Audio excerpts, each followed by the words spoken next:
Hello and welcome to today's live stream. I forget what day we're on of our Corona Chronicles, but my gosh. So I learned an excellent lesson last night, and I'm going to go ahead and swallow my pride and tell you about it. So Annabelle, you guys, if you watched the end of yesterday's video, I want you to look at Annabelle.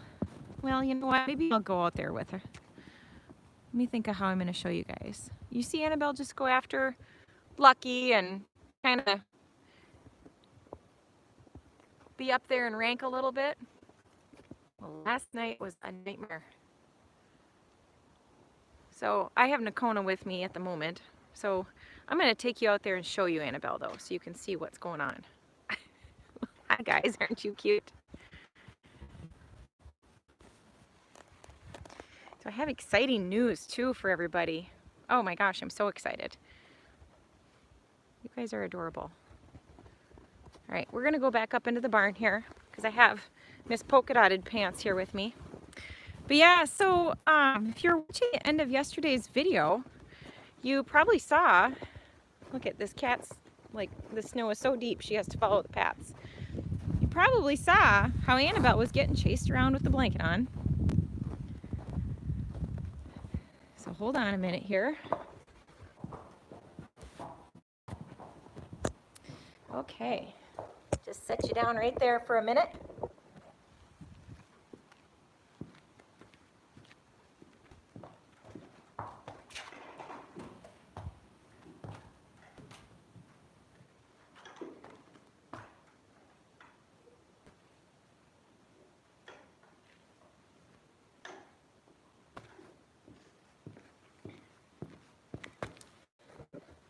Thank you so much.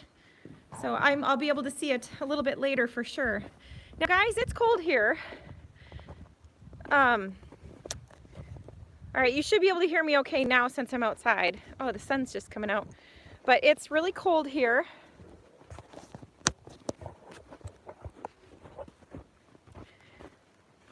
Okay, it is chilly today. It is, oh, not quite 30 degrees, but the sun just came out, so that's gonna be fabulous. But we're gonna go out and take a little look at Annabelle. You guys still can't hear me?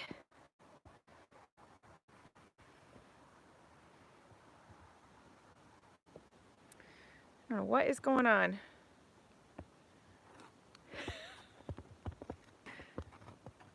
And I suddenly, oh, there we go, okay. Sorry guys, like the sun came out and all of a sudden I'm blind. Sorry about all the techie issues. All right, I'm gonna show you what's happening.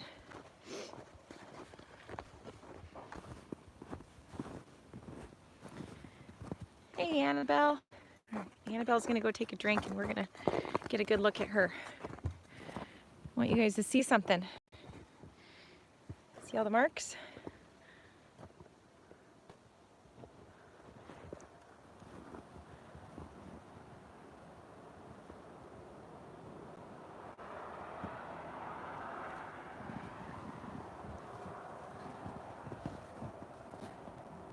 There's another one right there. Over on the other side. See all the bite marks? Look at that one. That's a bad one. Look at all these. Another one.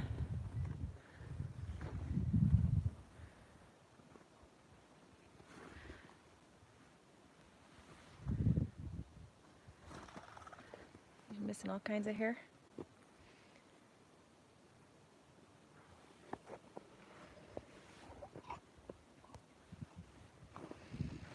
Pretty terrible, huh? All right, let me explain to you what happened. Since the sun's shining and the wind has stopped, I am gonna stand right out here for right now. And but my plan is I'm gonna take Nocona up into the arena and just move her around a little bit. But for right now, I'll stand right here so you guys can hear me and I'll tell you my story. Okay, do you remember at the end of yesterday's video I said the other horses aren't going to bother her with the blanket on because she's not going to run from them like Miss Kitty did? And my entire life, pretty much, I've been like, you know, you got to introduce the horses to things. They can't just have something new in their world and be okay with it. All right. So, the blanket was an issue. The blanket was an issue.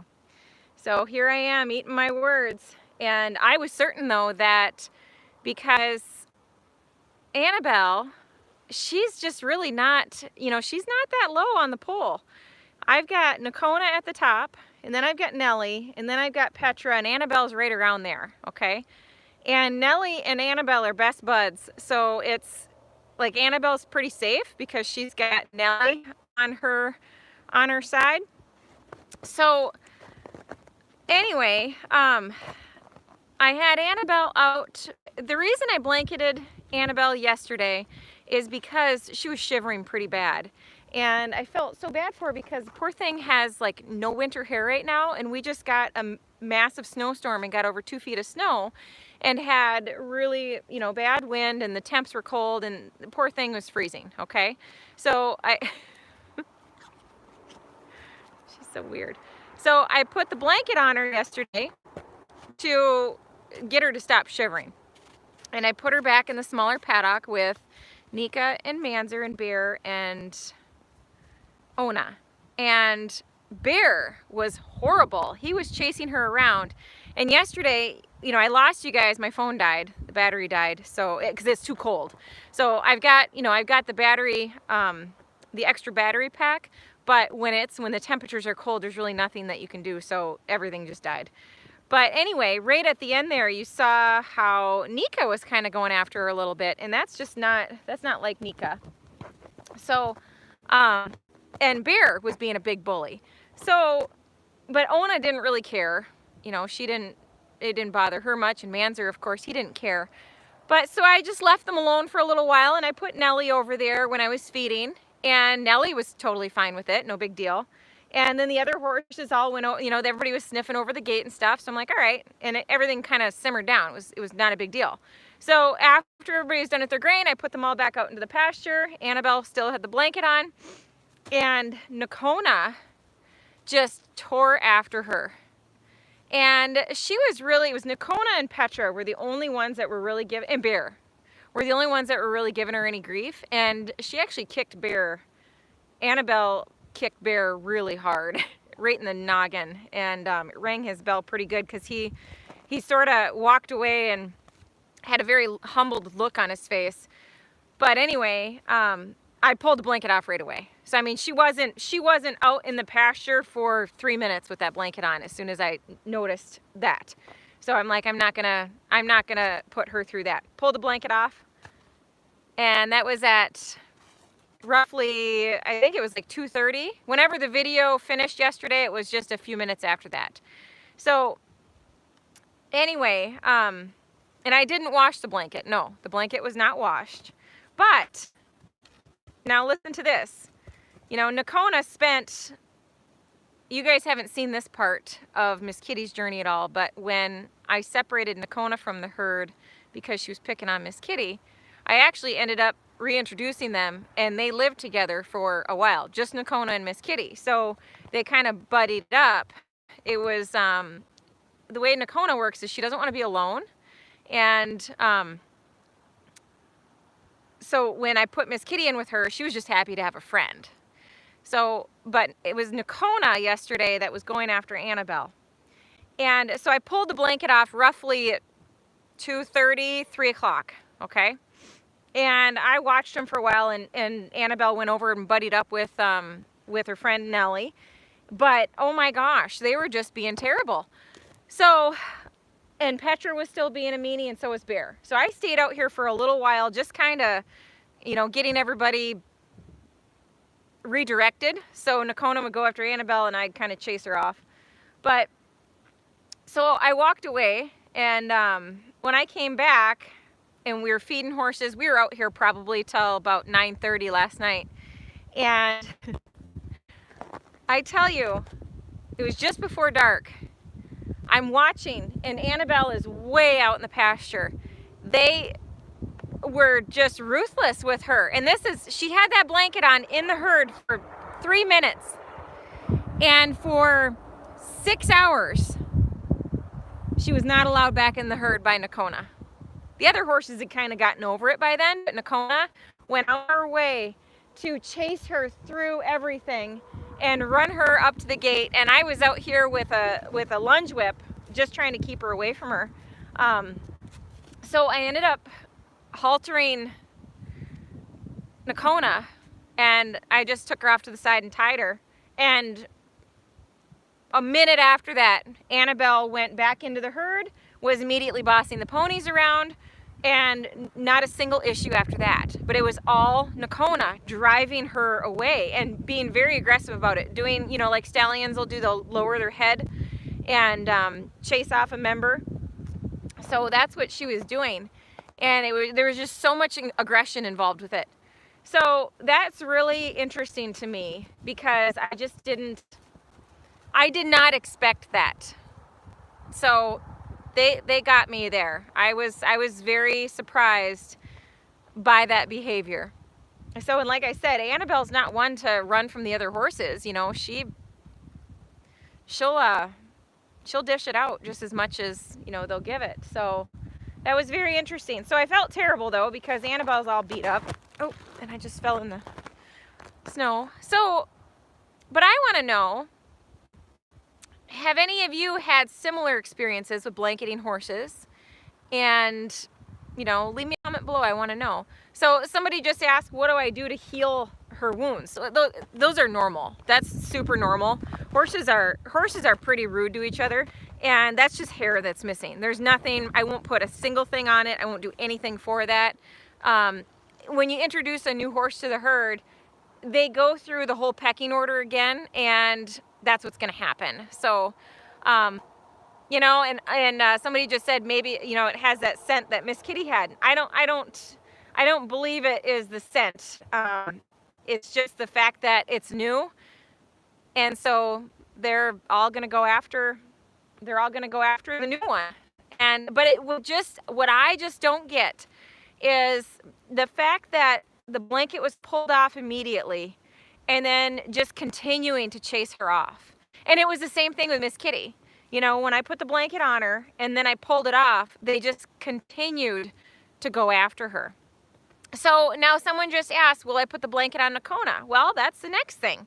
So, you know, there's a couple of different ways for me to look at this, and I need to make sure that I'm smart about it, okay? I don't want to have I don't want to have anybody get hurt. Like, I'm not really worried. I'm not worried about the marks on Annabelle. Those are going to heal just fine. But to be like the way that Annabelle defended herself yesterday against Bear, you know, I don't want any of them to get hurt badly, okay? So that's the thing. And Nocona will definitely defend herself. So with Nocona, if I put the blanket on her and stick her out, and somebody goes to go after her, she's going to beat the crap out of him, you know, and I don't really want that. So that's kind of not what I'm looking for. But what like I said, what I find interesting is just the fact that, because people keep mentioning the scent of Miss Kitty, the same exact thing happened to Miss Kitty. I pulled the blanket off of it. It was a brand new blanket. There was no bad smell on it or anything like that. But the fact that I put the blanket on her, she was chased off. I took the blanket off and they continued to chase her, and I had to remove Nocona from the herd so she would stop chasing her.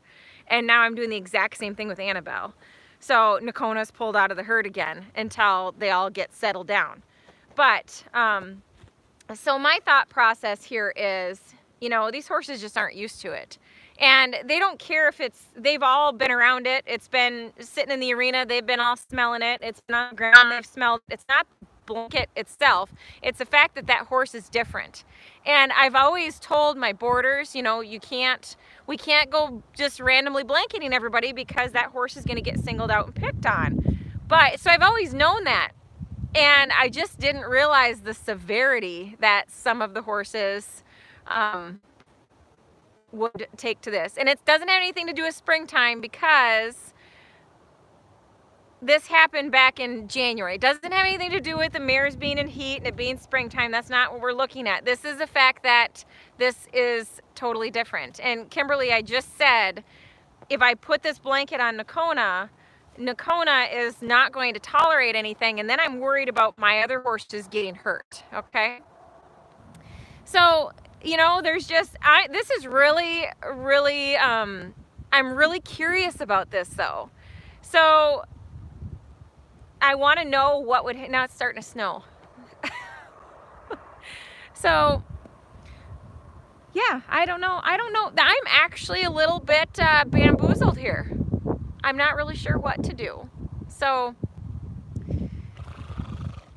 yeah, I'm gonna think on this a lot. So no, they don't think of that horse as a predator. They think of it as a new horse. They're treating her the way they would treat a new horse that's being introduced into the herd, okay? So that's the problem, is dealing with that. But an option would be to, you know, just the slow introduction and getting them all used to it.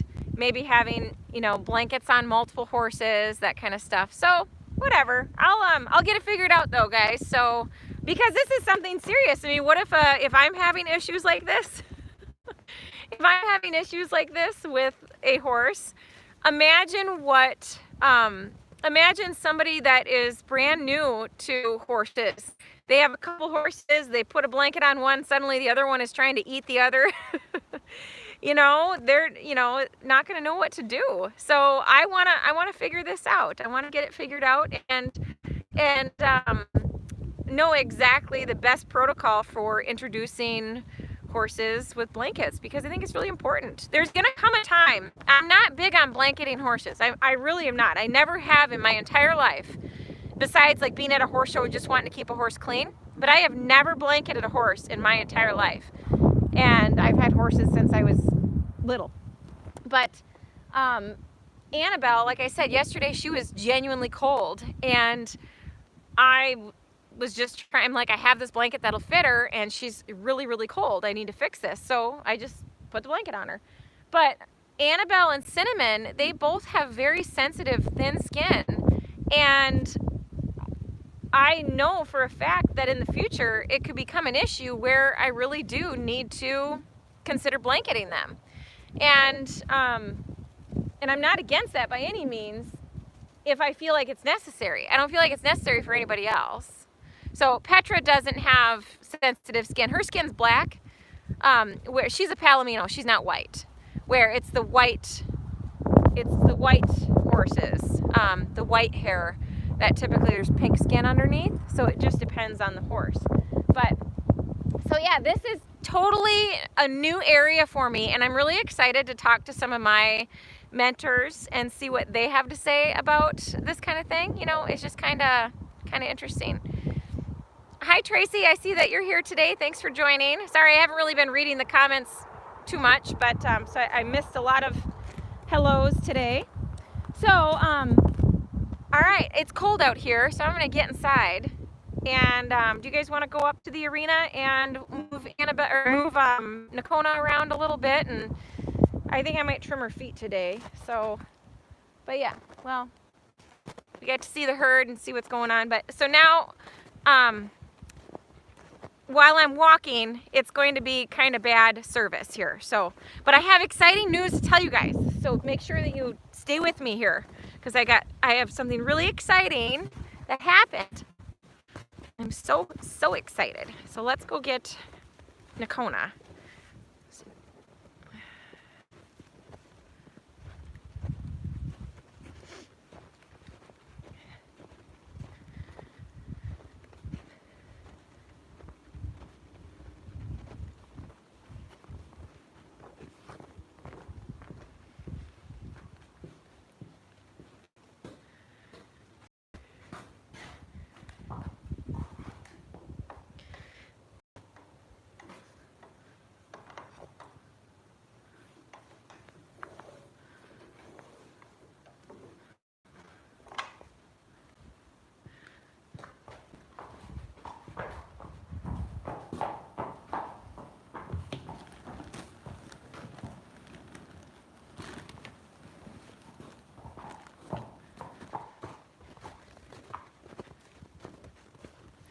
So, Kissy, you keep commenting about riding.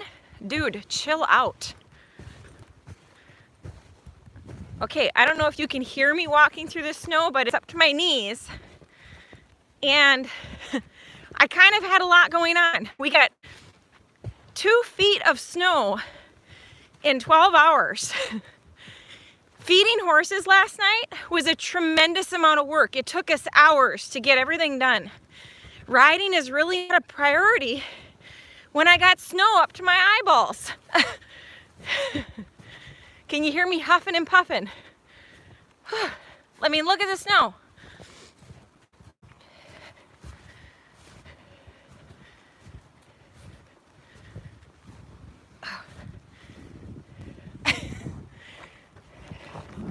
When does spring come in my area? That's a great question.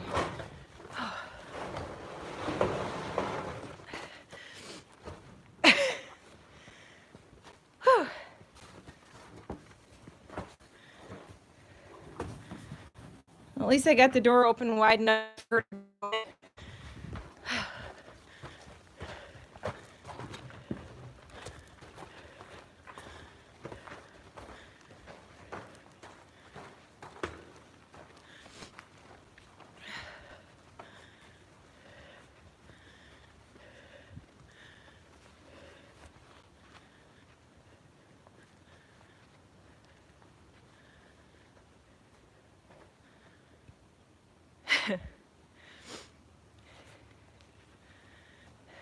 Remember the other day how you could see everything through the windows?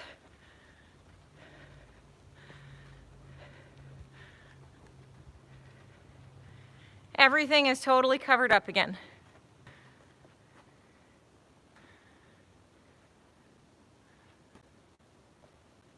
My arena was already here when we bought the place.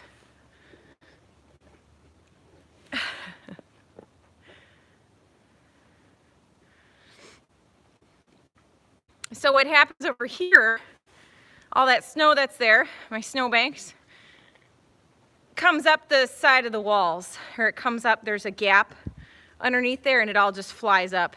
So, whew. So I'm all out of breath from just hiking through the snow. Okay, can you guys hear me okay where I'm standing? Or should I move? Because I got an exciting story. It's a short one. Okay. So, yesterday, you guys saw, well, you guys didn't really see the beginning of my video, but you get an idea as to how much snow we have, okay? So, I was waiting for a package yesterday. I was so excited about this package, and I've been waiting. It was supposed to get here last week, and it was coming through the mail. So I had to, and it was a box that was too big for them to just leave at the mailbox. So I had to be at the mailbox when the package came, and it was supposed to come between 10:45 and 2:45. Well, our mail never comes that early, so I knew it would be later. So after I was done with the live video and dealing with what I was dealing with out in the pasture, I took a walk and saw the mailman coming down the road, and I went booking it down my driveway, and I've got a relatively longer driveway, and the whole driveway is all drifted and 2 feet of snow up the whole thing. Some parts of it were up to my rear end, but anyway, so I ran uphill through 2 feet of snow to get to the mail before they drove by. So I get up there, and I'm all excited, you know, because I just made it, and I'm on the verge of throwing up because that's a lot of work. And so they hand me my mail, and I'm like, is that it? Like, I'm supposed to have a package. And she's like, nope, that's all I have for you. And I'm like, no, you have a package for me. It says I got a message saying that my package is going to be here today. And they looked and looked, and yes, they found it. And I was so excited to get this package. And I've been waiting for a while. So I get back to the house, and I let it sit. I let it sit for 24 hours, or almost 24 hours, just in case, you know, with the virus and everything going on. And we wiped down a Clorox, so it should be safe. But anyway, I opened it up, and you guys wouldn't believe what it is. a friend of mine gave me a MacBook Pro. I'm so excited. I'm so excited. And an extra, you know how like my battery's always dying and I lose you guys? So I also got another one of those so I can have two out with me, so if one of my batteries dies, I can plug it into the other one. So I'm so excited. I'm so excited. Yeah, I am super duper thankful. I am super thankful. Yes, very good friend. It was awesome. I'm very, very thankful. So my husband, so that's what I was doing prior to coming out here and talking with you guys, is my husband and I are fiddling around with it. And yeah, I cannot wait to go in and play with it. So I am going to be able to edit all those older videos that I have so much faster, and I'm just gonna be able to do so many. Nocona's excited too.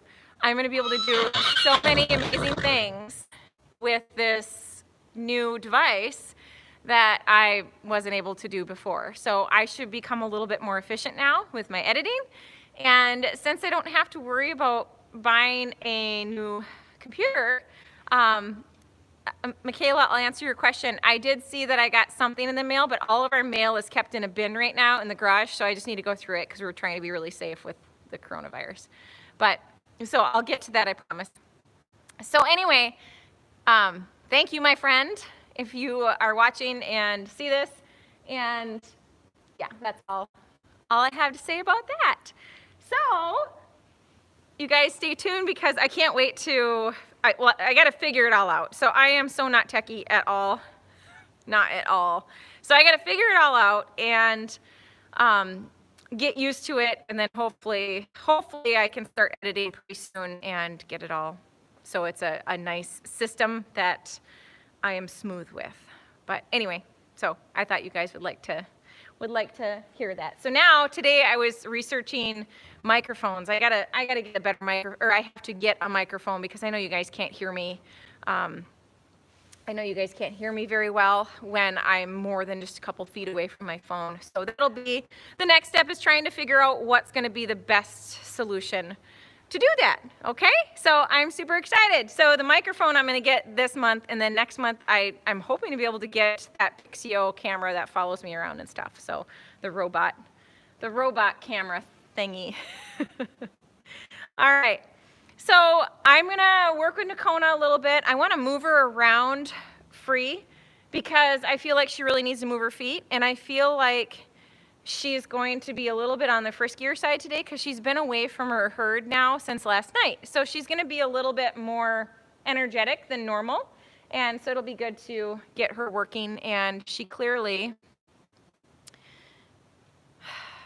needs some exercise.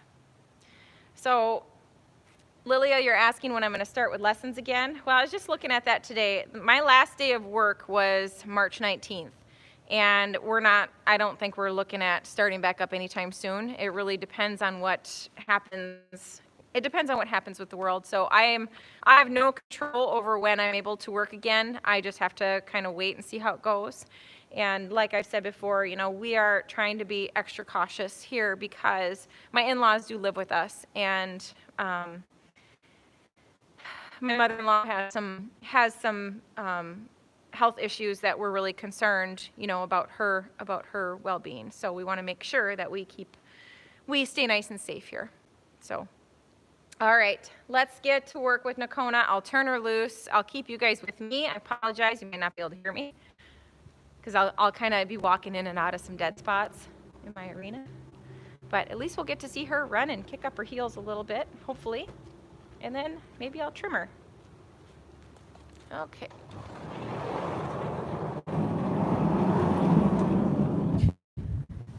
So I'm going to grab a flag, and I'm going to take her halter off, and then I will turn the camera around so you guys can just watch her and not be having to look at just me.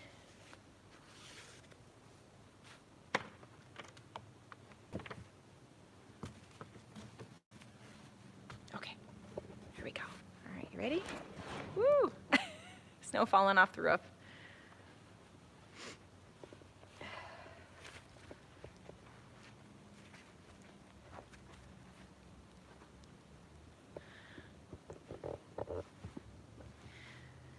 So a little lesson today in just some basic groundwork. So this, we can call it free lunging if you want, working at liberty. I don't care what you want to call it. Somebody just says, you love the way I say roof. Roof. Uh-oh. Do I have a... I went to Texas well, I've been to Texas a couple times, but the one time I was there, this lady told me my accent was cute. I'm like, really? I have an accent? I didn't realize that. Nocona's not a fan of the little ice balls in her tail. You see her swishing her tail?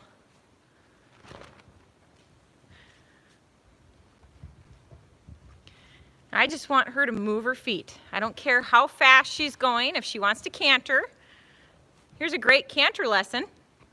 So, can you guys see how when she's moving, okay, a canter is a 3-beat gait. So, it starts with the outside hind, so her left hind leg, and then the diagonal pair of legs, so the right hind, left front, work together, and then the right hind or the right front goes. So, can you see how the right front leg is more forward? Same with the right hind leg. That means she's on the right lead. For anybody who doesn't know that, because I know a lot of people ask me about leads. So the leading leg determines what lead she's on. She's like, I'm going to go that way.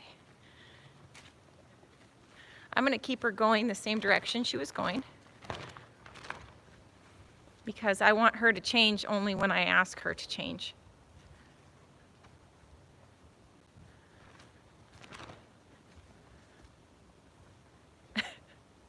Sorry if you're getting dizzy. I'm going to change her direction. So I'm going to step over here, and she's going to go the other way. Sorry. See, she picked up the left lead right away. Now she might try to turn and go the other way. Ah, there she goes. Because she prefers to travel to the right. See, now if I had a microphone, I could just see she's going to try to turn again. There she goes.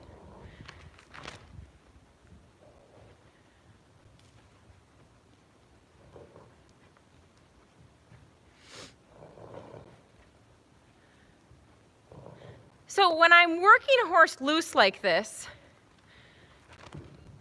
the only thing I'm really worried about is keeping them go the same direction. Or like when I'm teaching this, I make sure the horse keeps going the same direction that we're asking it to until we change their direction.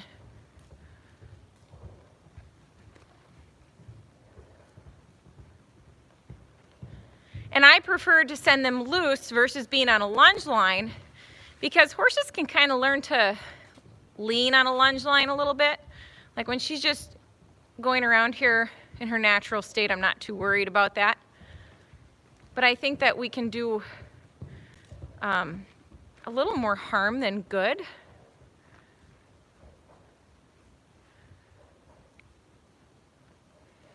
So somebody just asked how you teach a horse to turn into you instead of away from you. Well, you got to create a draw. And so what I'm going to do is I'm going to slow my feet down. And when she glances at me, I'll move back a little bit to create sort of a draw.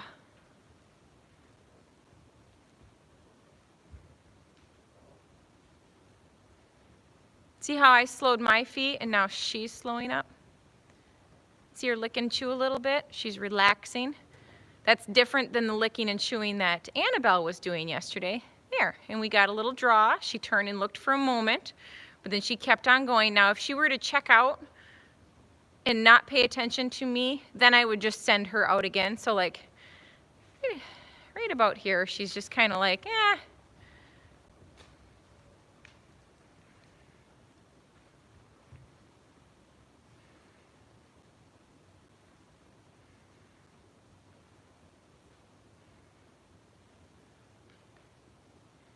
slow my feet again. And I kind of just step back and forward a little bit. So you're lick and chew and kind of come in a little bit.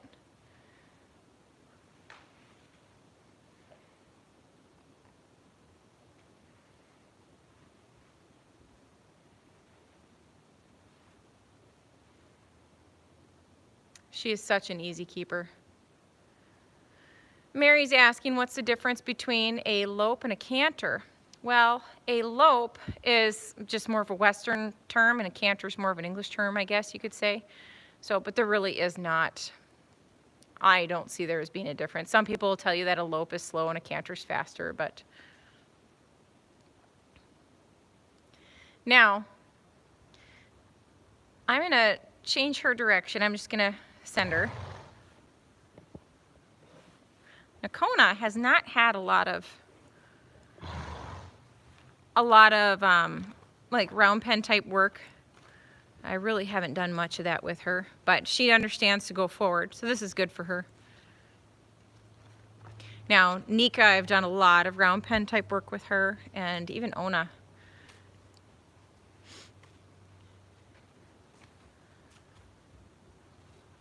Nocona, Nellie, Cinnamon, Annabelle,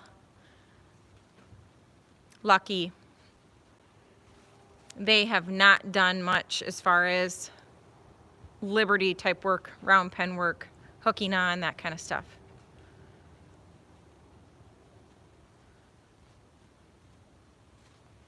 Joan, I don't have a preference as to what type of saddle I'm using in general. It depends on the job that I'm doing. If I'm starting a colt, I do not want to be in an English saddle.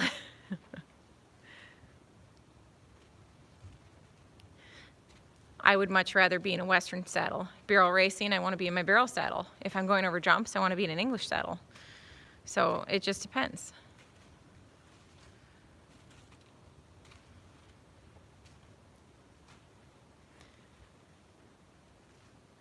Okay, I'm going to give her a good workout here. So I'm going to go ahead and set you guys down and you can watch. But that way nobody's getting dizzy. Michaela, yes, I like spurs.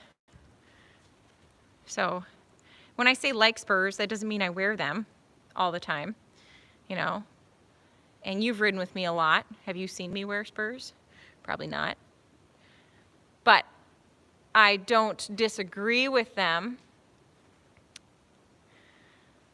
I don't disagree with them.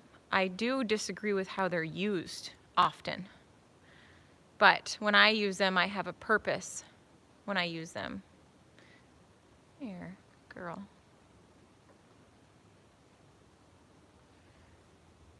Hi, honey.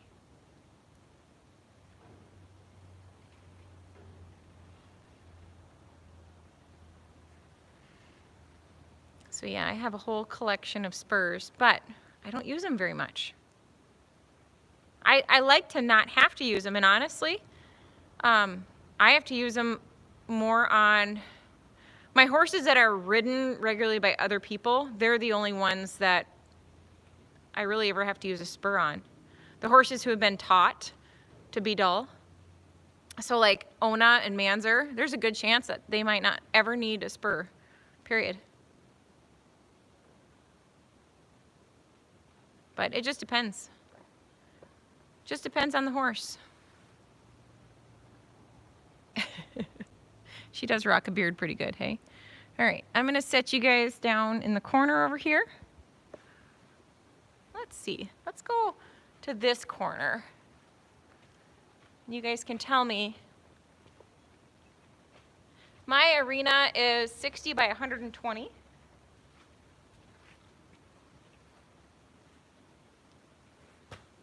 But I'm gonna send her around a little bit more.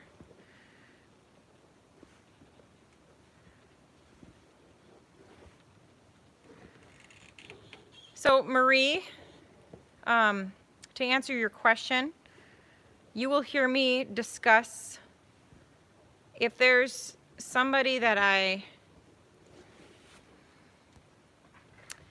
how do I put this?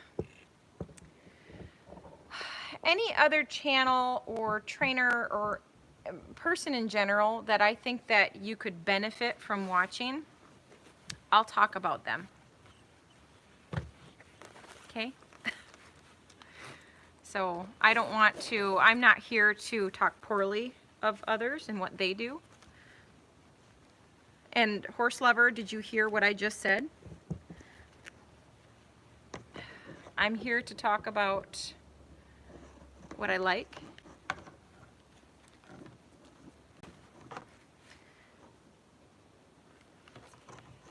I've personally ridden with Lee Smith, Buck Brannaman. I never got the opportunity to ride with Ray Hunt, and I would have loved that, but he passed. I think that anything that you can watch that has to do with Ray Hunt has a lot of value to it. And Amy Skinner has a lot of value to what she's teaching. She has a YouTube channel. If you go to Eclectic Horseman, there's a lot of really amazing stuff. There's a lot of really amazing stuff with Eclectic Horseman. And I think that has a lot of value to it. So I'm going to go ahead and run over and get my battery, my second battery, because this one looks like it might be going. So I'm going to go get that, and hopefully Nocona doesn't knock my phone down while I'm gone, and then I'm going to send her around a little bit more. Okay? And hopefully the cat doesn't knock that over. That would not be nice of her.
So those of you who have been,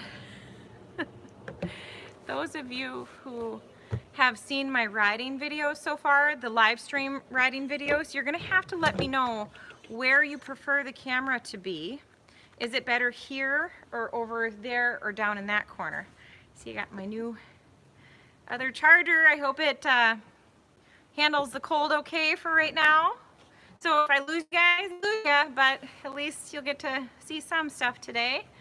Now somebody else asked about a flag, and this is the flag that I'm using today. This one, oh gosh, it's been here for 10 years or more, and I feel like Tracy Porter made this one. And Tracy, she's in Wisconsin. She's a super nice lady, she works with Mustangs and stuff too, or used to. I don't know if she does anymore. But, so this one was, you know, relatively inexpensive. I want to say it was maybe 15 bucks. But my favorite flag is, besides, you know, this simple little one, I like this a lot, but one that's my favorite for riding with and working horses from horseback is one that I bought from Buck Brannaman, and I really like the feel of it. It's got a metal shaft, and it's got a really nice handle on it. So I like that a lot. Where this one, it's really light. It doesn't have a lot of feel to it, where the one that I bought from Buck has a lot of really good feel to it. And the flag is much different on the end. And one day, I guess I'll pull it out and show you guys, because I haven't shown you any of the tack out of my personal tack room. So if you're interested in seeing a video like that, I can definitely pull all that stuff out and show you all my favorite, my personal tack.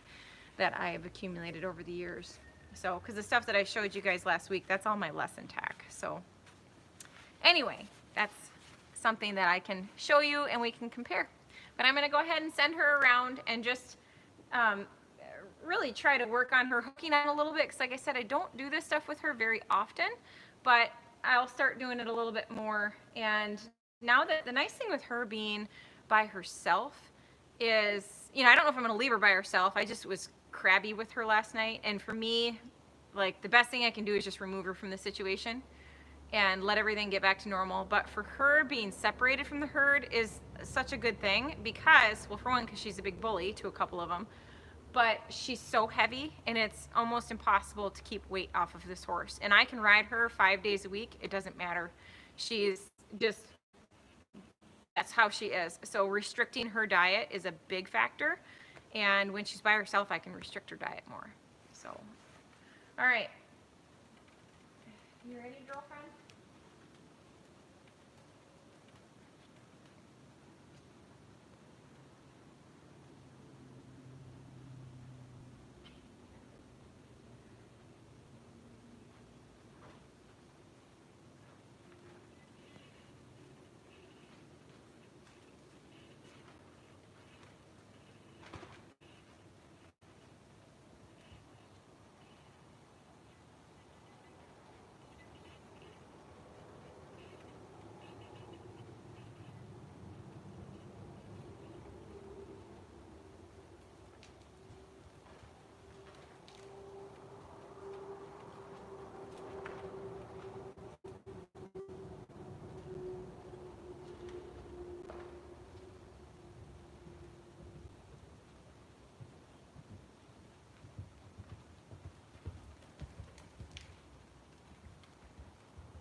I'm going to keep her moving a little bit more, and I just want to tell you what to watch for.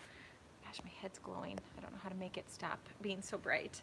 But so the things that I'm doing with her here is I am just asking her to go forward, and I'm doing transitions, okay? So you'll see me get her to go from a walk to a trot to a canter, back down to a walk or trot or whatever. So I'm gonna be going through a lot of transitions. Here's the thing that I see when people are doing, sorry, all my stuff's falling over. When people are doing work at Liberty or round pen work, whatever you want to call it, doesn't matter what you call it. It's all the same sort of thing. But what I see is horses just randomly being chased around. There's no quality to it whatsoever. And so everything that I do with my horse, I want there to be some sort of quality. If I just came out here and chased her around all the time, she wouldn't be following me over here and standing here by me waiting for the next thing that we're going to be doing. So I want there to be some rhyme or reason to what she's doing out here. And the way horses work in a herd is the lead horse basically is in control of all the other horses' feet. So like last night when Annabelle was being chased all over, this horse was in charge of Annabelle's feet, and Annabelle knew that. So now I'm the one that's in charge of her feet, and she knows that, okay? So now I'm the lead mare. But, so you're gonna see me make a lot of transitions, and then I'm gonna turn her 2 different ways.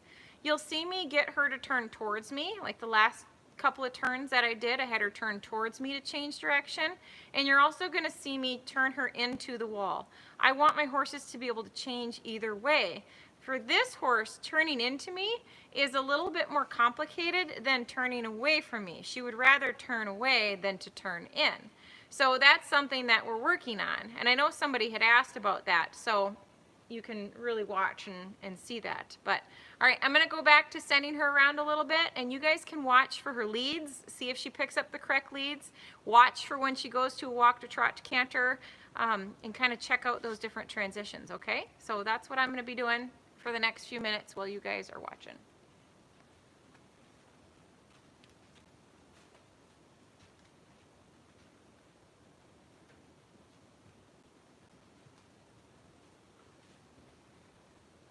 I also want to say too, when a horse comes with me like this, I call that hooking on. So when I get a horse to hook on and follow me around, that's what we call that, or that's what I call that. So that's something that's really cool. This is how I teach horses to be caught. So anytime I have a horse that's difficult to catch, this is the kind of stuff I do to fix that.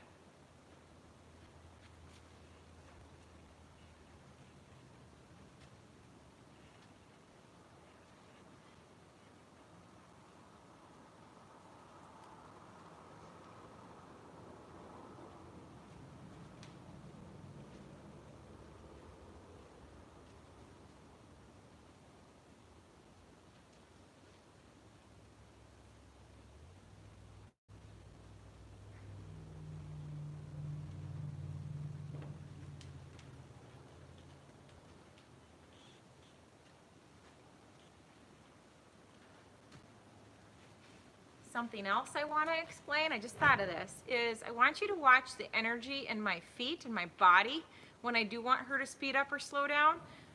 I always change the energy in me before I were to use a flag. This flag is exactly the same as if I were going to use a spur or a dressage whip when I ride. There's no difference whatsoever. And it's just an extension of my arm, and I can give more of a push to tell her, yes, that's what I want you to do, okay? So watch that carefully. This is all about energy. Getting a horse to move is all about energy, regardless if you're on the ground or in the saddle.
Now this horse is one that is very reluctant to go forward. So she doesn't have a very good work ethic, if that makes sense at all. She's kind of like, meh, whatever. So for her, to ask her to hustle up a little bit is really good for her, because it used to take a lot of work to get her to go forward. So the fact that she'll go forward so nicely now is really great. So I like that a lot. So that was, you know, we got her heart rate up, got her moving, got her stretching out a little bit, made some decent transitions. She's very much like, kind of anticipates what she's supposed to do and kind of checks out on me a little bit. So I'm going to work on that with her. But again, I don't do this kind of stuff with her very often. But I think I need to do more of it because I think it's fun. It's good for her. And it's just something different to do. So I think I'm going to work on trimming her. So if you guys want to stick around for that, that's what I'm going to do next. So we're going to go into the other room though to do that, because I think it'll be, or actually I can do it out here. Oops. We can do it out here because the lighting is pretty decent. We'll see. All right. We got to go down this way anyway. I'll make my decision by the time I get down there. I don't mean to be an indecisive squirrel over here. Okay.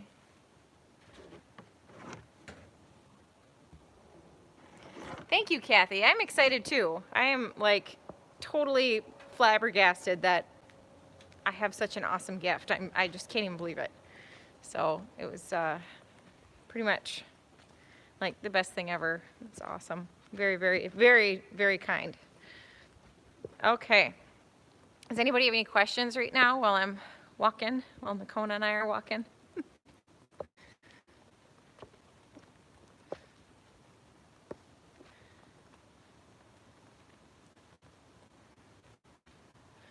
Where or how did I learn to trim hooves? Well, I had expressed interest to my farrier that I had for over 20 years, and he started helping me.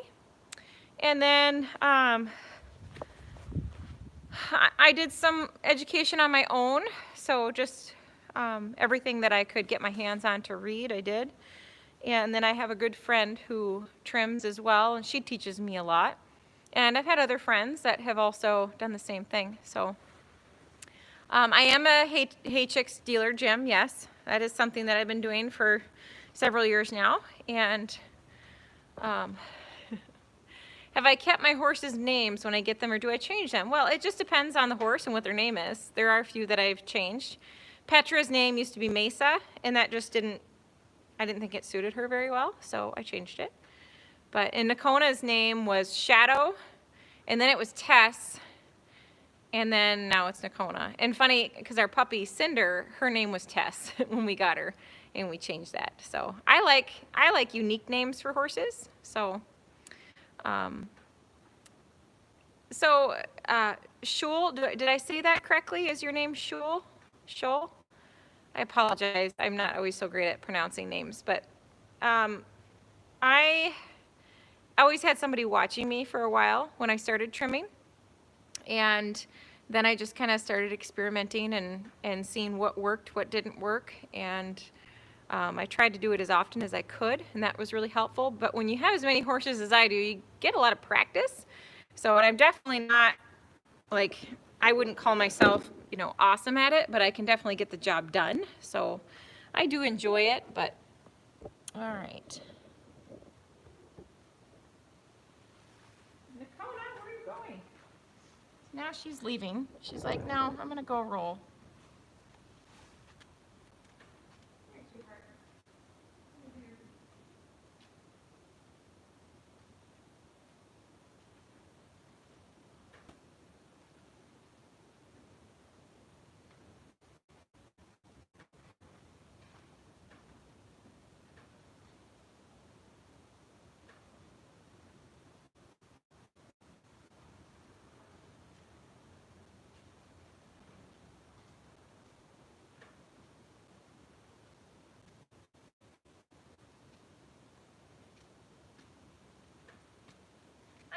grab my trimming tools and I will be right back.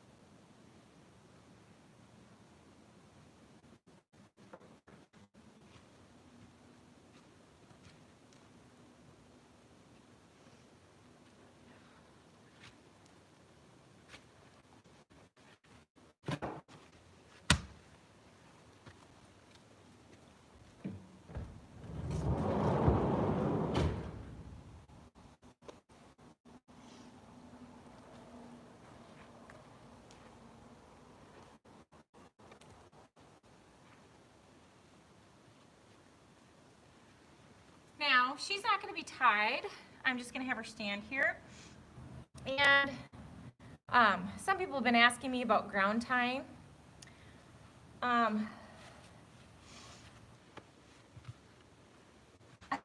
ground tying, you typically drop your lead rope and your horse just stays there. And I don't know, I guess my horse is ground tied to an extent, but I mean, if they wanted to leave, they could.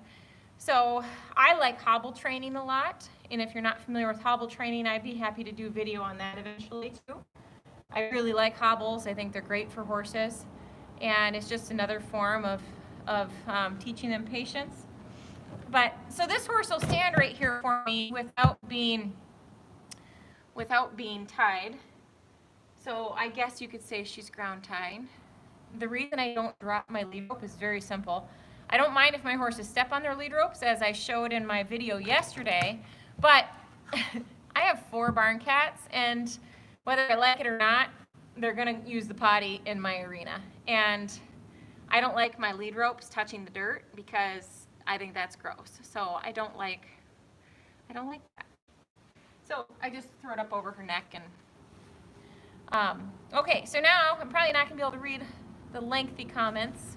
But you know, you guys, I have been going back through and reading comments. I have to watch the whole video over in order to see the comments. So, but I don't mind doing that. And then I use it as a lesson for myself too, because I listen to the way that I talk and the, you know, things that I say and stuff, and I try to make myself better by watching my own videos. So it's a good way to get better at things, I think. I think we could all learn a lot from watching ourselves and how we act and stuff and things we say. I've tried to eliminate a lot of things from my vocabulary just from hearing myself say them on my videos. I would get so annoyed with myself because I have to, you know, edit out certain words a lot, and I just didn't like that. So I'm trying to learn, get better. But it's been a very educational experience for me. Let's see.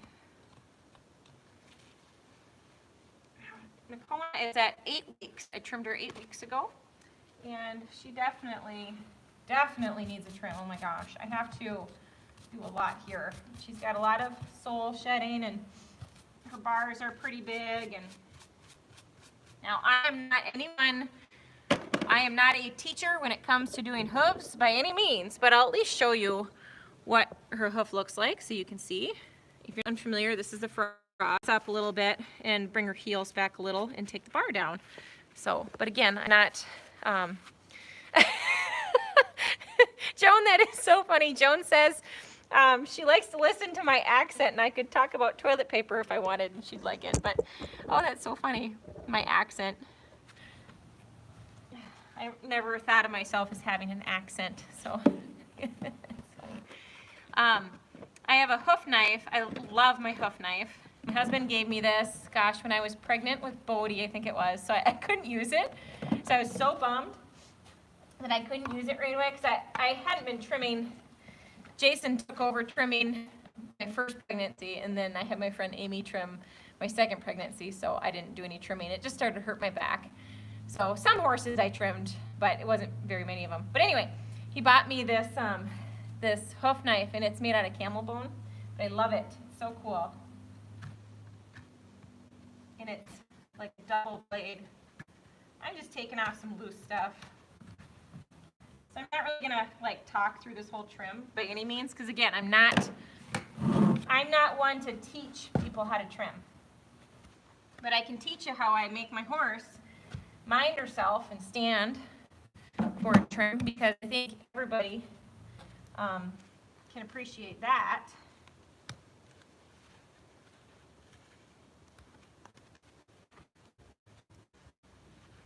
There's a couple of tools that I'd really like to add to my farrier's box. Like, I'd like a set of they're called half rounds. It would make some of this a lot easier.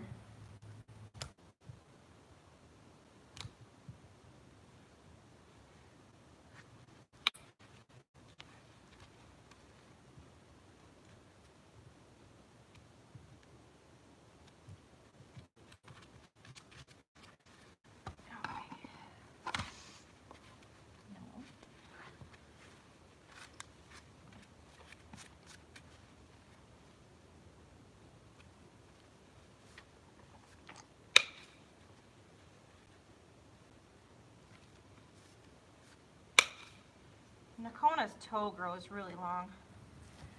Hey, pick your head up.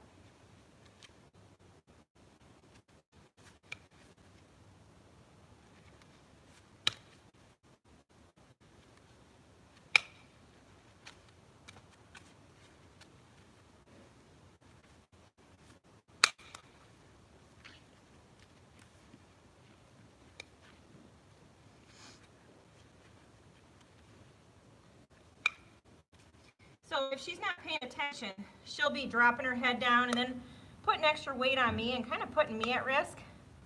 So if she's not paying attention, I'll get after her. Okay. And I'll tap her on the belly like that, let her know, don't do that. You gotta pay attention.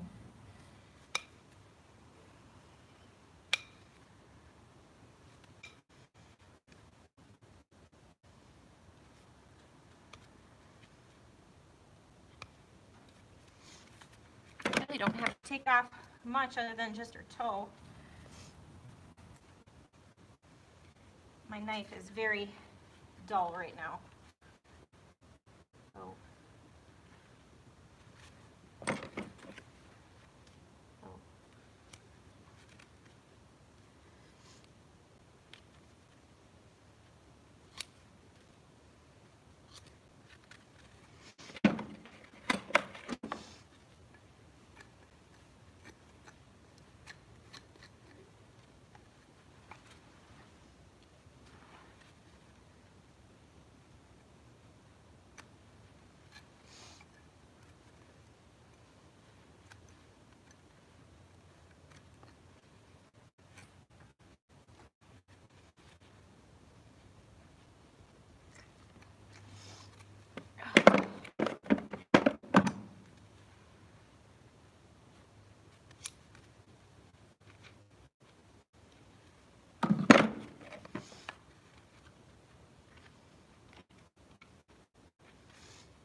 So.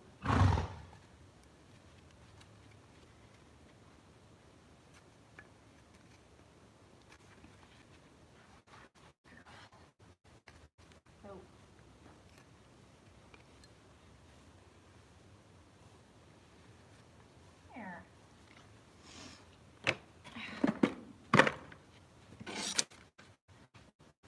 You stand here. I know it's so hard to hold your leg up that long. My goodness.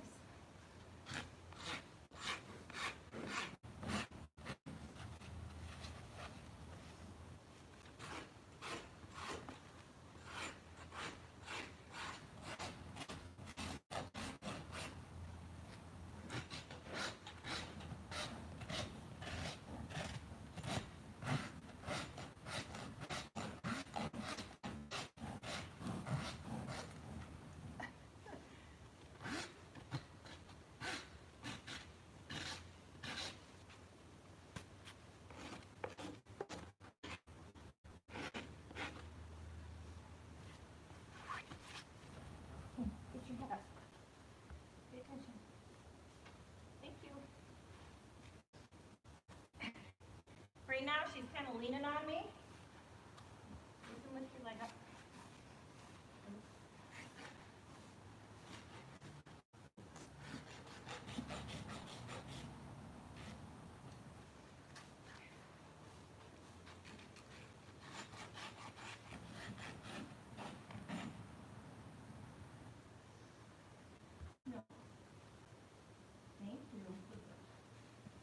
So she was leaning pretty good on me there. I wasn't going to let her go until she quit leaning.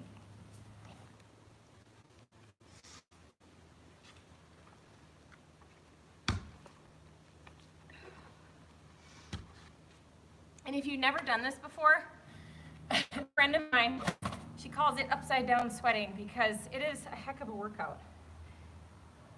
Oh, goodness.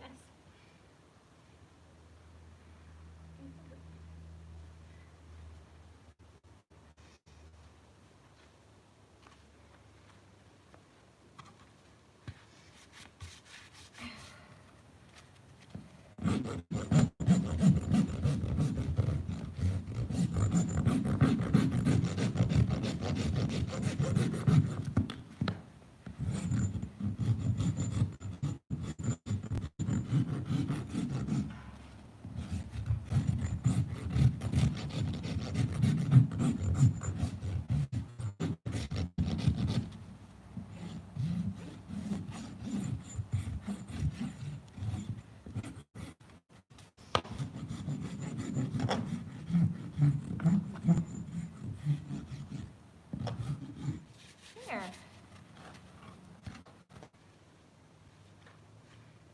Girl. There. Now, she moved around on me quite a bit, but, you know, for the most part, it's not terrible. I can get the job done, but your horse should stand at least that good or close to it, you know, and like I said, she's really not all that awesome right now, but that's okay. Gives me something to work on. Let the sweating begin. My gosh. See, when I can't edit all the stuff out, it's like me fumbling with everything. All the stuff that I typically would edit out. No. That's a weird sound.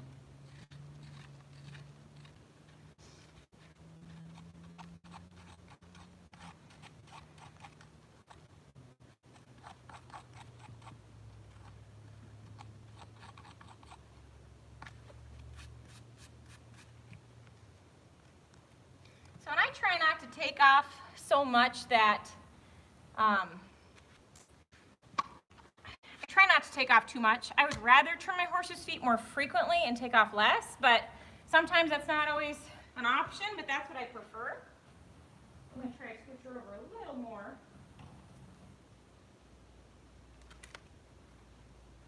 So you can maybe see the underside, but I don't want her to poop on my tool or my jacket. There's really no good way of showing you guys this stuff. Here. Okay. I really love this hoof stand. It's called a hoof jack. Oh my gosh, it's awesome. It's just great. Now this foot, she's got a pretty decent crack here. I'm not too worried about it. I do have this horse on a hoof supplement called California Trace, and it really has made a big difference in her feet. I'm going to do a video on that supplement at some point too, because I think it's a really valuable one for a lot of people. Now when I trim, I don't hardly touch my horse's sole at all because I feel like they need as much of that as they can get. So I pretty much am just focused on the frog, the bars, and the hoof wall. Don't mind me over here huffing and puffing.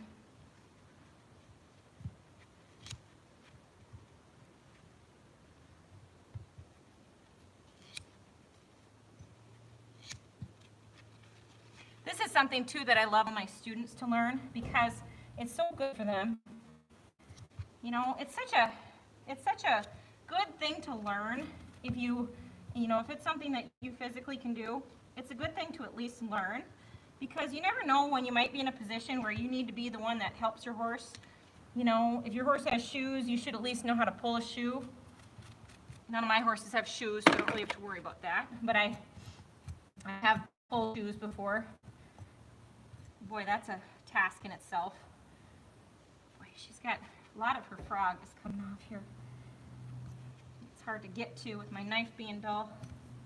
But I don't want to leave any big cracks because thrush can get in there.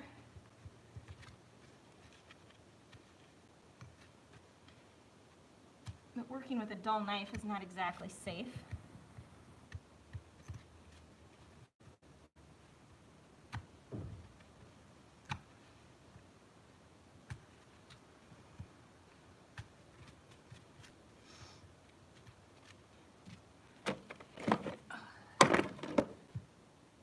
You guys bored yet?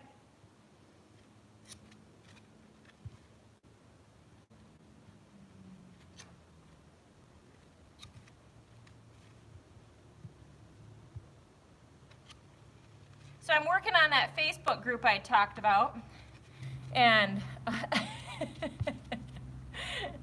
well, thank you. But I've been working on that Facebook group, and I'm just trying how to, I want it to be a certain way. So I had a group all figured out. It was one that I've had for years, and I was just going to use that, but then I decided that I wanted to start fresh. So I just started a brand new one. Haven't added anybody to it yet, but just know that that's coming.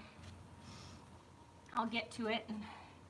Okay, this is where she's got that nasty crack. Ugh. I might have this hoof x-rayed at some point just so I can see inside of it. It's not terrible by any means, it's just always there. And I want to make sure that it's okay. Guys, welcome to my workout. This is definitely, having horses, man, there's definitely not a lack of exercise and activity. That's the way I look at it. You know, like last night when we were pulling all the hay out by sled because the snow was too deep to drive our side-by-side through, I just look at it as, well, this is my workout for the day. And, you know, along with other things, but I try not to get discouraged by the amount of work, physical work that I have to do. Someday I won't be trimming my horse's hooves because it'll be too hard on my body. You know, maybe I'll do a little bit, but I'll kind of taper off eventually because I don't want to wear my body out.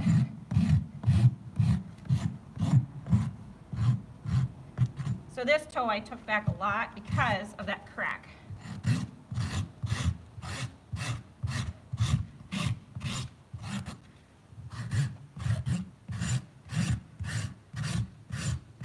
If anybody's wondering how I keep track of all my horses, like when their last trim was, I pretty much go by how they look. So if I'm in the mood to trim somebody's feet, I just look and I'm like, who needs it the most? Did I trim that horse? But I have an app called Equisketch, EQUISKETCH, and that's how I keep track of everybody's stuff. My boarder's horse is everything, because we have a farrier that comes out and trims all the boarder's horses at once, and that's really nice because it just shows you, like, you can put everything in there, and it works out really, really good. I like that app a lot. There's a couple things that I would like to change about it, but for the most part, I really like it. There, that's a lot better. Now I just got to make sure that it's balanced. This heel still has to come down a little bit.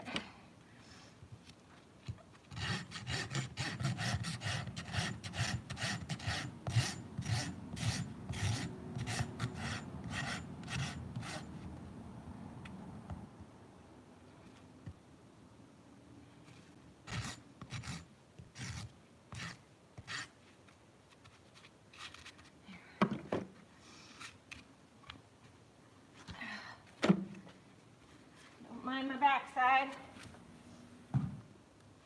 Here, why don't you scooch over? I don't have my butt at the camera.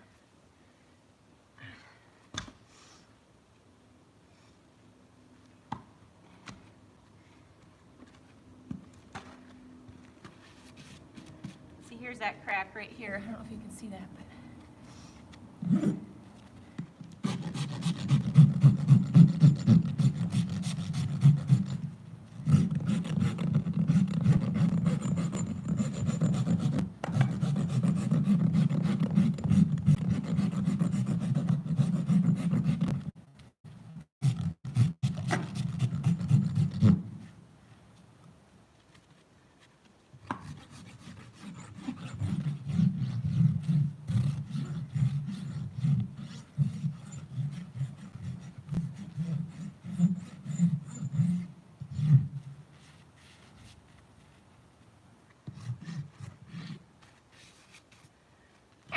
pretty nice to me.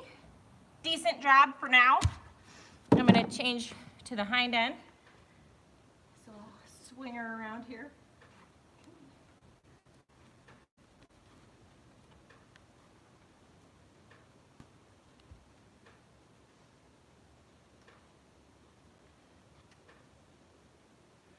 This is definitely easier to do on a solid surface, but I don't mind doing it in the dirt, I guess. And I look at each hoof individually. There, now you guys can really see. I gotta move this in case she poops in my bucket though. If you guys see her about to poop, let me know. I've been pooped on before.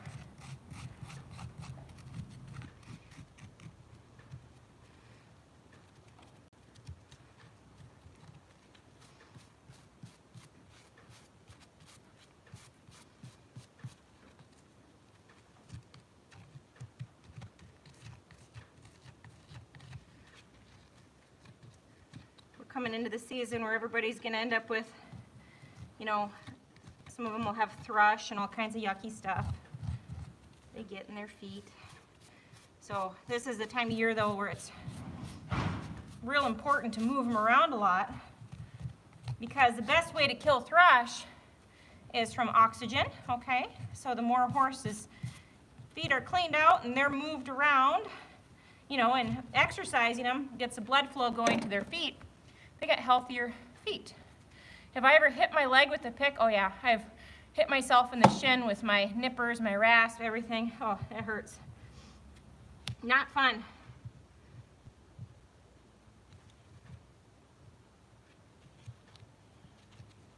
Big chunk of frog. If you've never felt a horse's frog, it's like pencil eraser.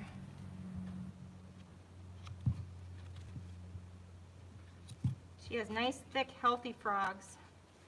Very, very nice. She's always had very healthy feet, minus that crack. That crack's been there a long time.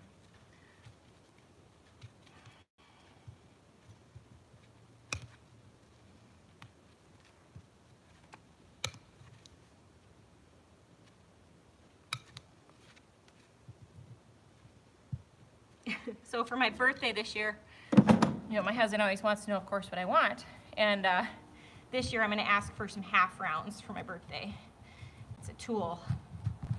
Kind of like nippers, but they're just shaped a little different. It's really good for trimming off this bar tissue and getting into the frog and stuff. So I don't have to use my knife as much.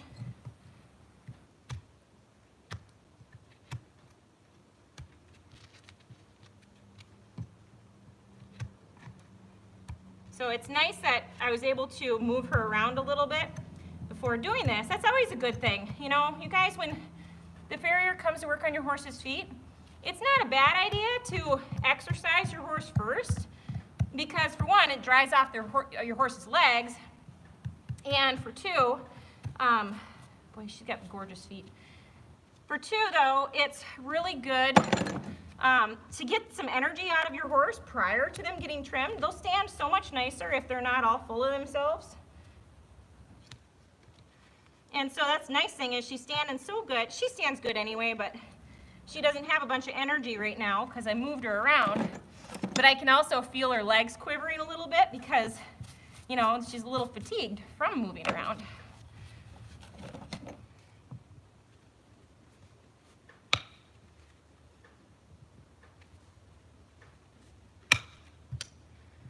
have nearly as much to take off the back feet, but you can learn a lot about a horse from their feet. And she uses her hind end really well when she's working. So a lot of what she's doing comes from the hind end. She's not as heavy on the forehand. Horses who are heavy on the forehand have a tendency to wear their front feet down more. Horses who work from the hind end wear down their hind feet a little more. Just an observation.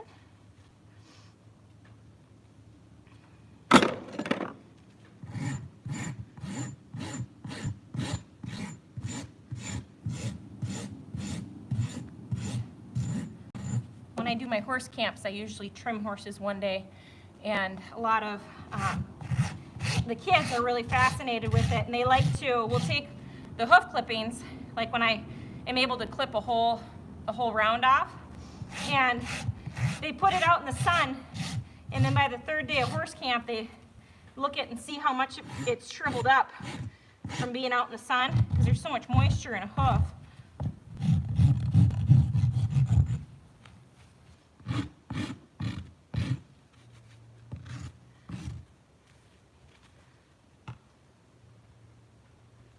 Check and make sure that it's nice and straight.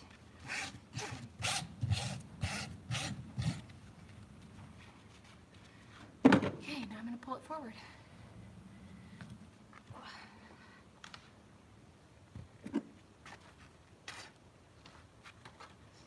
Got a little hair. Yep.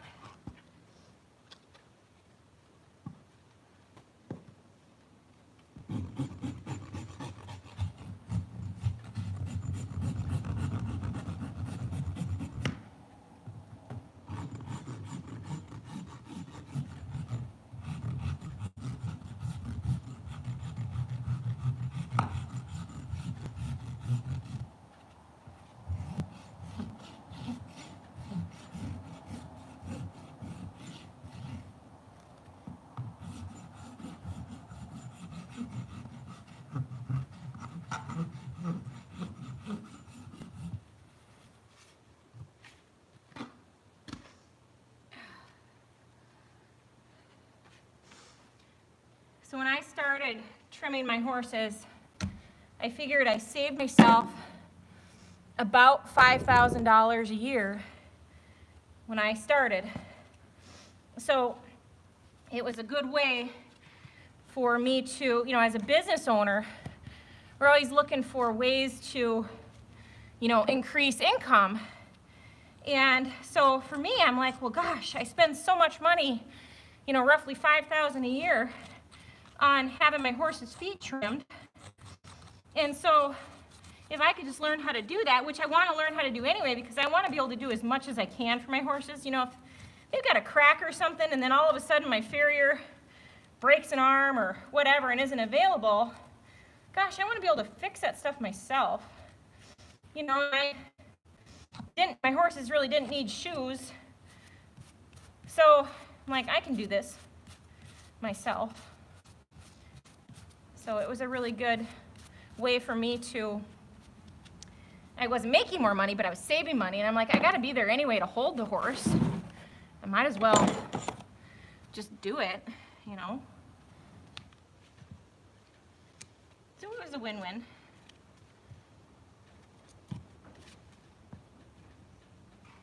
But eventually it's gonna wear my back out, so I gotta be careful. I try to make it so I don't have to trim too many horses at once. If I can just do a couple here and a couple there, that works out best, but I really don't have the best schedule for it. I just kind of do it whenever I think of it, or like when the weather is good for it, because there's a lot of time in the winter where I'm like, the last thing I want to be doing is trimming hooves because it's so freaking cold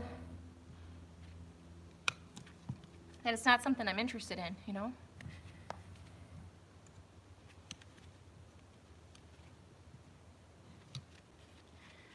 Guys, I still don't know who super chatted that $12 earlier, but thank you very much. I missed whoever sent that, so I'll make sure to look it up so I know. I appreciate that very much.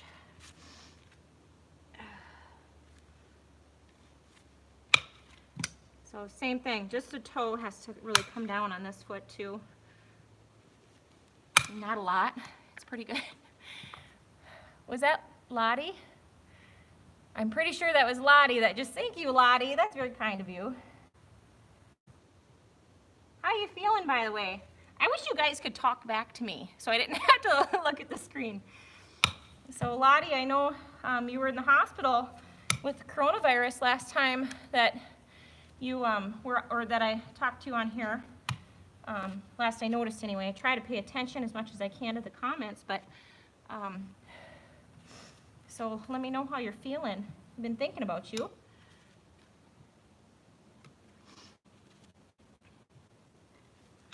I haven't personally known, I know one person that's had it in our area, and but that's it. So I feel pretty, and besides Lottie, you're the only subscriber that I know of that's got it. I had one subscriber who was watching quite a bit, and I haven't seen her on here now for a while, so I kind of worry about her, because I know she had some health issues, so I hope she's okay. Her name was Lynn. So Lynn, if you're watching this, you shoot me a message and let me know that you're okay.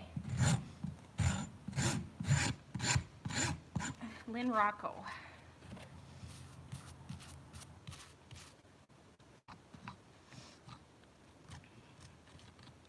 Look at that beautiful foot.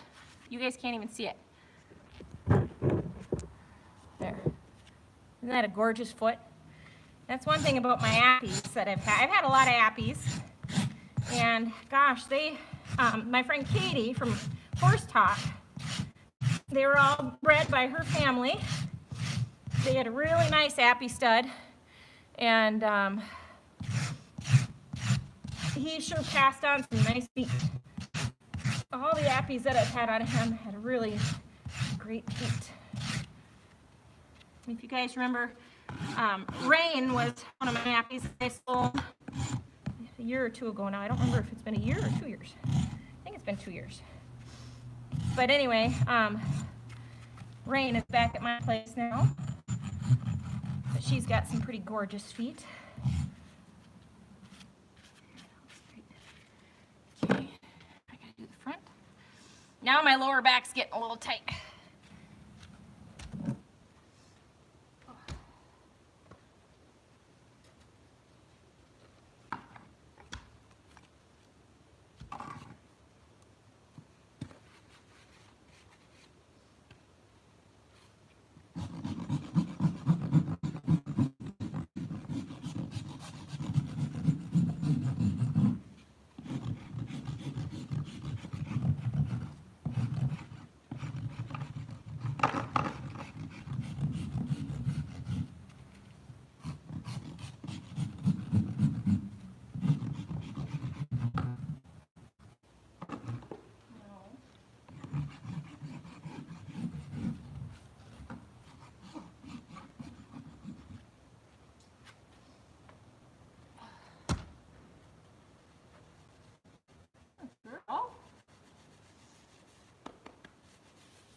Always have a second set of gloves.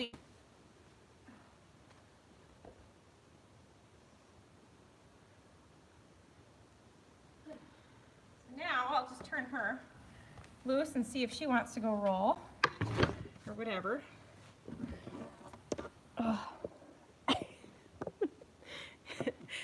And that sums up part of today's workout. Okay, you guys can look at her, not my sweaty my sweaty self. Hi Rainy, how are you today? Oh gosh, who just said about being punchy? Somebody just said about being punchy on here. And Dale Brisby, oh my gosh, you guys ever watch Dale Brisby? He is funny. And he talks about being punchy. And a super puncher. And I forget what it is, but you gotta have, the joke is you gotta have like, horsemen and horsewomen are always supposed to be carrying a knife on them, and I talk about that often. And actually, I'm so bummed out because I was looking for my knife this morning and I can't find it. So I do not have my knife on me right now, which is a bummer. But anyway, Dale Brisby talks about, you know, you got to have to be a good hand, you got to have a knife all the time. And then if you're a puncher, you got 2 knives, but if you're a super puncher, you always have 3 knives on you. It's really funny. My friend Nikki and I joke about it all the time. So, because I usually have a couple handy. Nocona, you gonna go roll? Walk around, do something? Put on a show? Oh gosh, somebody's asking how I met Jason. I should do a live video. It'd have to be on a weekend. My poor husband is working so much right now. Gosh, he's been working 10, 12-hour days. Luckily at home, but still, we don't really get to see him very often. So, how old was I when I started to trim the horses? It was 2008. So, I'm going to be 40 in July. So, it's been a while. Been doing them for a while. So, going back to Jason, though, what I should do is do a live video with him. You guys could ask us questions, whatever you want. How old was I when I first fell in love with horses? Well, I don't know. I don't think I was born yet. My mom was riding when she was pregnant with me, and so I've had horses my entire life. We brought my first pony, her name was Bridget. We brought her home in our van. My parents had one of those big Ford vans. You know, the kind that's just a economy van, or you know, there's nothing in the back of it, just a big open van. We tied, or I didn't do anything, I was too little, but they tied a rope between the bucket seats and tied her to it. So I have a picture of that somewhere. I'll have to dig that out.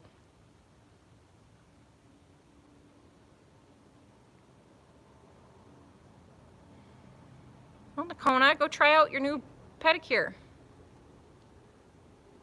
Wow, Jim, good for you for getting your first horse at 69. That's awesome. Hey, it's never too late. Never. I do feel very fortunate that I've had horses my entire life, but I don't know, I just think it's what I was meant to do. Does walking in snow keep the horses toned? I don't know. After I ran up the driveway yesterday to get my package, I know it sure does some toning on me. I can feel it today. See you later, Rainey. Have a good one. But yeah, I'm sure the horses don't move around enough. Mary, you asked about the horses' frogs. And yeah, I pull, if there's something dangling off there, I pull it off, personally. I mean, it's going to come off anyway. So I don't mind just helping it come off the rest of the way. Lucas, that's awesome. Good for you. Leasing is a perfect way to transition into getting a horse. And I'm telling you, the better you get now, like the more time you spend on learning, the more options you're going to have later. Joan, absolutely. I got a couple ladies that are in their 60s. See you later, John. Thanks for joining in. A couple gals at my barn that are in their 60s that have their first horses. Well, the one she rode when she was younger, but the other one started in her later 50s, I think. Hi, kitty. Cobby said, this is Cobby. You guys don't get to see Cobby very often. She's full of burrs right now. I'm gonna have to pick those out of her. They're gonna drive her nuts. If I annoy her too much, though, she'll bite me. Great, I can have burrs in my arena. And they'll be stuck to me. I'll drag them in the house. I remember the first time. Do you guys have these? We call them burrs, burdocks, whatever. The first time my daughter, she had these little like fuzzy gloves on, and she got a burdock stuck to her glove. And the look on her face was fantastic. She was like, what is this thing that is stuck to me? It was so funny. I have a picture of her face. It was great.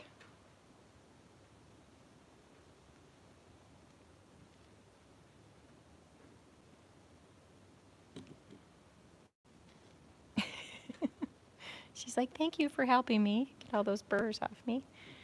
Oh, what a lovely day to just hang out in the barn. It is, the sun is shining, but that wind out there is really cold. So I feel very lucky to have a barn to hang out in. With my critters, visiting with my critters. See, this kitty she's a little shyer. So she doesn't come and visit with everybody as much, but she's super friendly. It's just on her terms. She's one of those cats that's just, you know. Am I doing anything special for my 40th? You know, we actually had plans, but they're canceled now because of what's going on in the world. But we wanted to go to Breyerfest. If you're familiar with Breyer horses, I've had Breyer horses, you know, my whole childhood I had them, and now Tova has all of them. Both my kids love Breyers, and it's at the Kentucky Horse Park, and I've never been there before. So my kids found out about Breyerfest, and they're like, can we go? And I'm like, hey, that's my 40th birthday. I would love to go. So we looked into it, and that's what we were going to do, is we were going to go to Breyerfest in Kentucky. I thought that spending it at the Kentucky Horse Park would be awesome, but I just got confirmation yesterday that it's canceled. So, oh well, I'm sure we'll do something fun. I'm pretty low maintenance. I don't need much.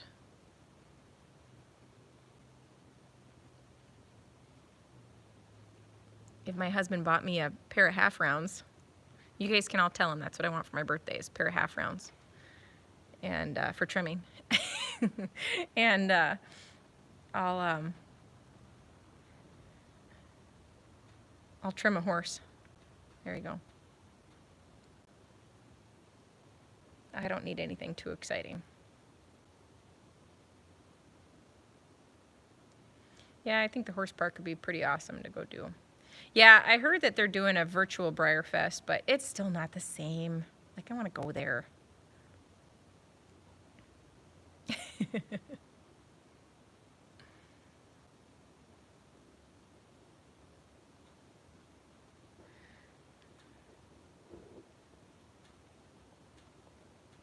A new car. Somebody says, what about a new car? Cars do nothing for me.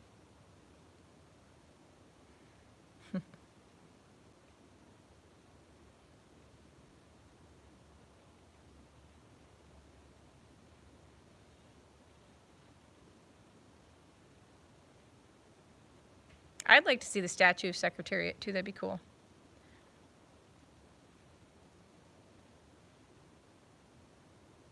Nope, Joan, my birthday is July 12th.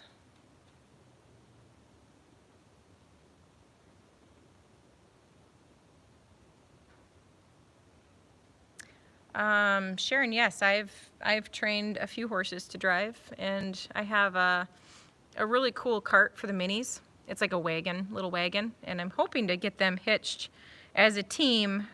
This year was my goal to do that, this in 2020, so we'll see if I get it done. But that would be super fun to get my minis driving as a team. That's one of my goals, but I need to get new harnesses for that. So, and that's gonna be a pricey.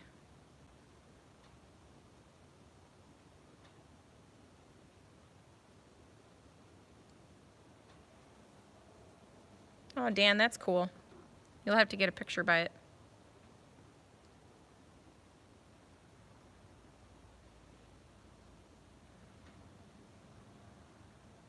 There's something to be said about sitting in a barn and just hanging out with critters. This cat is so funny. But just listening to the sounds. Somebody asked if how do I know that Nocona is the herd leader? Because she moves everybody's feet. You watch for the horse that moves everybody's feet.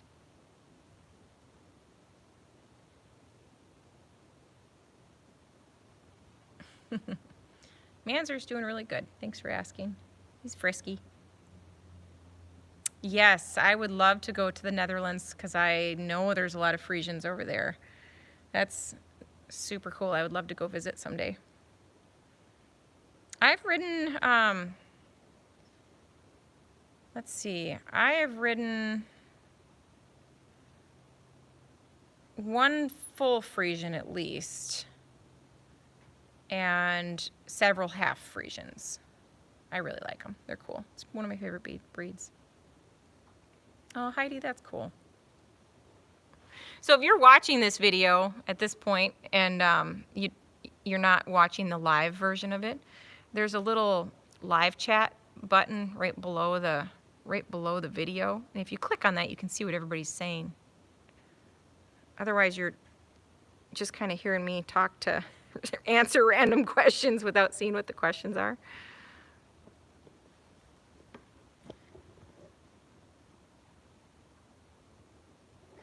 Yeah, Nocona's pretty chill right now. She's like, I had my workout. I'm good. She's like, I got a pedicure, my workout. It's all good. Kitty, don't knock that over. I just saw somebody sent me an email. I didn't see who it was, but yeah, if you send me an email, I love getting emails and hearing your stories. I really like when you guys send me your stories. It's pretty cool. But I have been reading those, and I haven't responded to all of them because I have gotten quite a few, but I really like reading them. Same with all the comments in the videos, guys. I was trying to respond to all the comments, but it started taking up a lot of time. And so I do read everybody's comment, and I appreciate them very much. So thank you. And it helps too, you know, you guys commenting on my channel, on any of the videos, even if you just like say, hey, just saying hi or whatever, it does help my channel too, because it actually gets, the more activity that is on my channel, the more YouTube will recommend my content, and the more my content is recommended, the more people, more traffic it sends to my channel. So, and then it just helps out in all sorts of ways. So I appreciate when you guys do that. Thank you. Or if you know anybody that would enjoy watching, tell them about it. You know, it helps me out. I appreciate that. And just you simply just watching my channel helps me beat my horses, you know, and that's pretty cool that it can make such a difference. It's pretty awesome. So thank you for being so kind. Let's see, we've got 123 people watching right now. That's so cool. Thank you guys for like hanging out with me. That's awesome. Can I do a video on how to bond with a horse? That's all I saw before it disappeared. I don't know if I can go back through and look at it. Oh, I can. Look at that. Hey, I learned something new every day. You can bond with your horse. Sure, I can do that. But I don't know.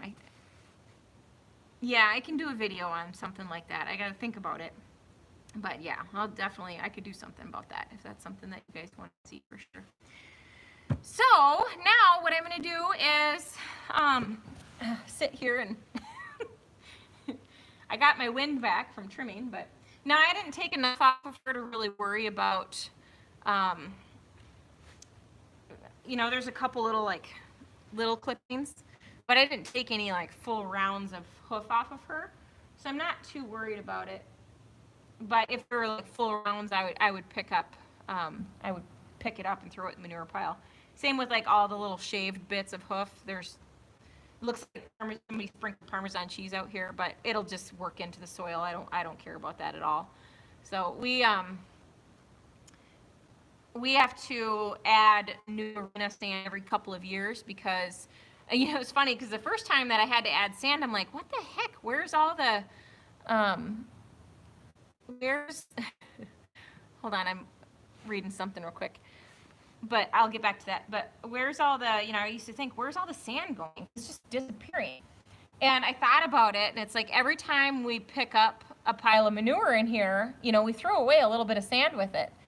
So that's where all the sand went, basically, was out with the manure. So I have to, every couple of years, because I have so many riders in my barn, and so, I mean, there's a lot of manure accumulates, you know, and that gets picked up and thrown out anyway, and we eventually lose all of our sand. So it's just what it is. So hi Sarah, thanks for joining. Glad you could make it. So Lucas mentioned Ross Jacobs, and like I told you guys earlier, let me change this so I don't have to like duck down to look at it. Why am I doing that? I'm sitting here ducking. I'm gonna get a stiff neck. So I mentioned that if you hear me talk about a trainer, a channel, or whatever, then like I won't tell you guys about anybody unless I support them. Okay. So if there's a magazine or video or channel or anything, website that beneficial for you to check out or that has been beneficial to me in some way, I'll definitely tell you about it. So Ross Jacobs' channel is one that I really like, and he's from Australia. I'm pretty sure he's in Australia. And he does online lessons too. I saw that the other day. I was watching his videos and saw that he was offering those, and I thought it would be really fun to, and he's got a couple different ways that he does it. So I asked if we could do it this way, where I would video me riding my horse, whichever horse I choose, whatever, and I would do a little voiceover or something while I'm riding, and I could talk about the things that I want to work on or that I'm having problems with, whatever. And then I would send video would be available for you guys to watch, okay, my initial ride. And then I would send it to Ross, and he would download it, and he would do a voiceover on the whole video, and then he would upload it to his channel. So then you guys could go from watching one on my channel over to his channel and see what he had to say about my riding. So what do you guys think about something like that? I thought that would be kind of cool. So, but Ross Jacobs, he's got a lot of really good stuff. So, I'm going to go ahead and say this again. If there's somebody that I like or feel like would be good to, it would be beneficial for people to learn from, then I talk about it. So, and I'll just leave it at that. So anything that you hear me talk about is probably something that I would recommend. So yeah, check out Ross Jacobs. He's got some good stuff on there. And then Amy Skinner is another one. She just started a channel. I kind of picked at her until she did. So Amy is the author of a book called To Catch a Horse. It's a great read. I actually have it listed in the description below. And I highly recommend checking that. It's a great book. It's a quick and easy read, but it makes you think a lot. It's a really, really great book. So Amy, I finally convinced her to, because she's so active on Facebook and posts some really good things. I'm like, you know, you should start a YouTube channel. We need good channels. We really need some good quality horsemanship that people can follow, and enough of the negativity. There's so much negativity out there, and people that are just taking other people's content and talking about it, and I just don't think that that's right. So, but anyway, Amy Skinner's got a great channel, or she just started.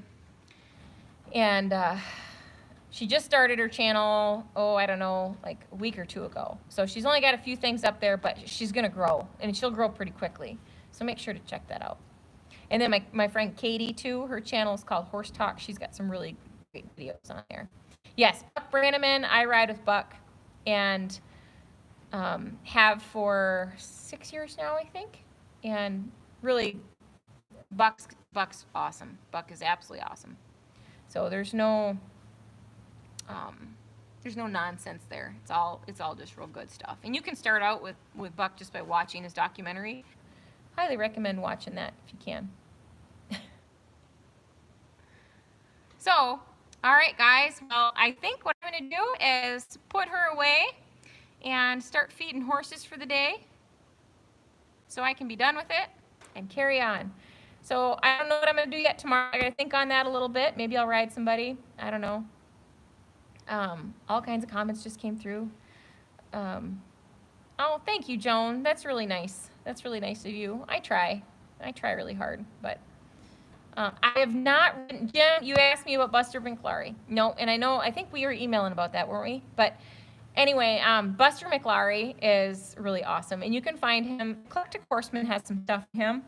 But Buster's a really great colt starter. The first time I ever saw him was at Legacy of Legends in Texas, and I was really, really impressed by the way that Buster, he has an amazing sense of calm to him, and I want to be like Buster because he just, I don't know, the horses just kind of want to be around him. He's really quiet, and just calm. You know, that's the best way to explain. But I really liked how he started colts. He's probably my favorite as far as colt starting goes. So yeah, the horses have been deciding what my videos are. Just, you know, you just got to roll with it. That's kind of how I am. So with a horse that whinnies a lot when you're riding out alone, they just got to get used to it. You know, this horse is not a strong, confident. She doesn't mind, like, she doesn't mind being in here by herself by any means. She doesn't care if she's in the paddock alone, but she's not very courageous and brave as far as going out on a trail ride or a hack by herself, and she will whinny a lot. But you just got to kind of do it in increments. There's a saying that I really love. It's there's no growth in the comfort zone, and there's no comfort in the growth zone. And that applies to humans and to our horses. So the way I like to do it is I like to think, okay, how far out can I ride where my horse is comfortable? And so I just kind of plan on riding out that far. And then I'll maybe push it a little bit further. But I'll never turn them around and come back home when they are whinnying. And we kind of talked about that kind of stuff yesterday. I mean, it all applies. But if they're starting to get upset, then you got to keep going until they settle down again. But I try to just kind of push that comfort zone just a little bit, and then we'll just turn around and head on back or whatever, or you know, go on a loop that's small so they can like leave the other horses in the barn, and then they know that they're coming back. And so that's kind of what I like to do, is just kind of build on it and try not to go out and do too much at once. You know, try to make them so they feel confident in it. I think that's a good way of going about it myself. I've had a lot of luck with that. So, all right, guys. I will see you tomorrow, and I'm not sure what the topic will be, but I'm sure I'll figure something out. So, all right. Have a good one. Thanks for hanging out with me.